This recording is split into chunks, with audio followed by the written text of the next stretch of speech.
Magandang umaga, Pilipinas. Live mula sa Pag-asa Weather and Flood Forecasting Center, narito ang latest sa ating panahon.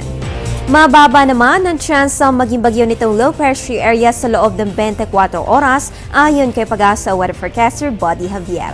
Na mataan sa layong 1,040 km silangan ng Mindanao, inaasahan po itong papasok ng ating area of responsibility within 24 hours kaya patuloy na mag-monitor ng weather updates.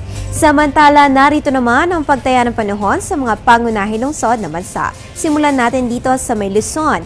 Ang City of Pines, Baguio City, malamig po dyan na may 15 to 23 degrees Celsius, habang mataas na ang 25 to 31 degrees Celsius sa may Puerto Princesa. Punta naman tayo ng Visayas, ang Iloilo at Bacolod ay parehong may 25 to 31 degrees Celsius, habang ang Metro Cebu ay may 24 to 31 degrees Celsius. At punta naman tayo sa Mindanao, dyan po sa may Metro Davao, asahan ng temperatura sa pagitan ng 24 to 33 degrees Celsius, habang mababa na sa may Cagayan de Oro na may 22 to 31 degrees Celsius.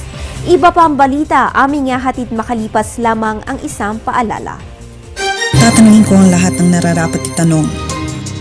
Tatanungin ko sina Manong at Manang, mga kaibigan at katrabaho, si Obama at ang barangay tanod. Tatanungin ko ang mga taong dapat tanungin para sa mga bagay na dapat ipaliwanag. Para sa bansang kailangan magtanong. Para sa kinabukasan ng ating bayan.